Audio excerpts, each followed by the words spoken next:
जय माता दी। आप सभी भक्तों का नवरात्रि के पावन 7वें दिन की इस दिव्य कथा में हृदय से स्वागत है। आज चैत्र नवरात्रि की 7वीं तिथि है, जो माँ भगवती के अत्यंत शक्तिशाली और उग्र स्वरूप का माँ काल रात्रि और को समर्पित होती है।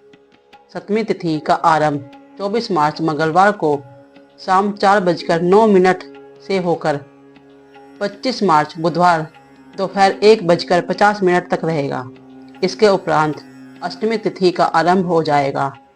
आज का सूर्योदय शाम 6:29 तक तथा सूर्यास्त 6:35 तक होगा। ब्रह्म मुहूर्त प्रातः 4:53 से 5:40 तक रहेगा। राहु काल दोपहर 12 बजे से 1:30 तक रहेगा।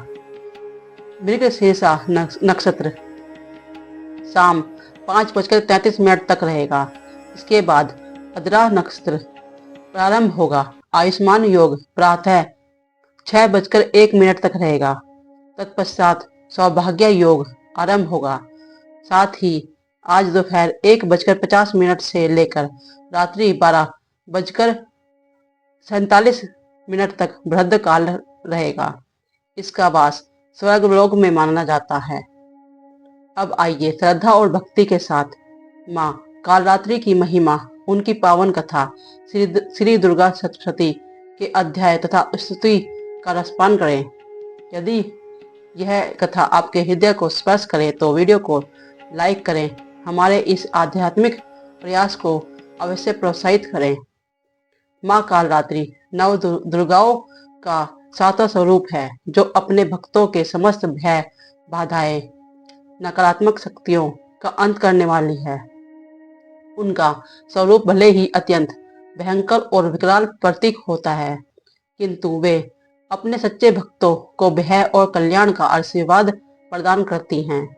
माँ के 4 भुजाएं हैं, एक हाथ में तलवार, दूसरे में लोहे का अस्त्र, जबकि शेष 2 भागों में हाथों में वर्धक और अभ मुद्रा रहती है। उनका वाहन गर्दभ है, जो धैर्य और स्थिरता का प्रतीक है। उनके 3 नेत्र हैं, जिनसे ज्वलित अग्नि की ज्वाला निकलती है, जो समस्त दृष्टि शक्तियों का नाश करने वाली है।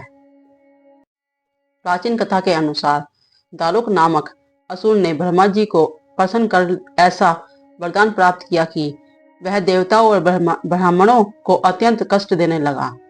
उसने सभी धार्मिक कार्य बंद करा दिए और स्वर्गलोक पर अधिकार कर लिया।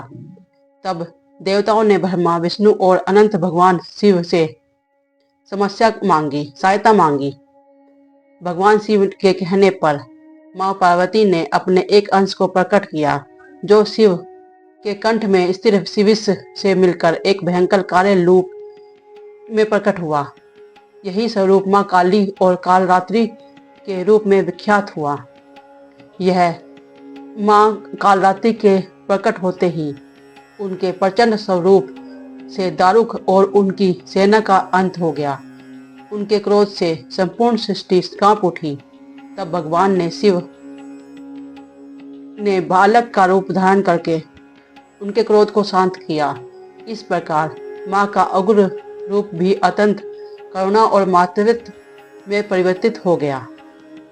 इसी प्रकार रत्तबीज नामक दैत्य को ऐसा वरदान प्राप्त था कि उसकी हर रक्त की बूंद से नया दैत्य उत्पन्न होता जाता है। तब माँ कालरात्रि ने उसका रक्त धरती पर गिरने से पहले ही पी लिया और उसका अंत कर दिया। इस प्रकार उन्होंने असंभव प्रतीक होने वाले संकट का भी समाधान किया। एक छोटी सी प्रेरणादायक कथा भी है। एक स्त्री सरस्वती, जो भय और अकेलेपन में जी रही थी, माँ काली की शरण में गई। प्रारंभ में वह माँ के विकराल रूप से भयभीत हुई, लेकिन जब उसने सच्चे मन से माँ के चरणों में समर्पण किया तो उसका सारा भय समाप्त हो गया। उसने यह अनुभूति हुई कि असली डर बाहर नहीं बल्कि हमारे मन के भीतर होता है। माँ की कृपा से वह निर्भय बन गई। एक अन्य प्रसंग में एक बालक रामकृष्ण ने माँ काली की उपासना की। जब माँ उसके सामने प्रकट हुई तो वह डरने के बजाय हंसने लगा। उसकी सरलता और बुद्धिमत्ता से प्रसन्न होकर माँ ने उसे ज्ञान और धन दोनों का वरदान दिया। आगे चलकर वही बालक तेनालीराम के रूप में प्रसिद्ध हुआ। अब सुनिए श्री दुर्गा सरस्वती महाकाव्य का सार। देवी स्वयं कहती हैं कि जो व्यक्ति श्रद्धा और भक्ति से उसके महाकाव्य का पाठ या श्रवण करता है, उसकी सभी बाधाएं दूर हो जाती हैं। उसके जीवन में सुख, समृद्धि और शांति आती है। शत्रुओं का नाश होता है और भय समाप्त हो जाता है। यहाँ तक कि ग्रह दोष, बुरे सपने और नकारात्मक शक्ति भी दूर हो जाती हैं। राजा सुरित और एक वैश्य की कथा भी इसी महाकाव्य से वर्णित है। दोनों ने माँ की कठोर तपस्या की और अंत में देवी ने प्रसन्न होकर उन्हें दर्शन दिए। राजा ने राज्य की प्राप्ति और स्थिरता का वर मांगा, जबकि वैश्य ने मोह और ममता से मुक्ति का ज्ञान मांगा। देवी ने दोनों को उनकी इच्छा अनुसार वरदान दिया।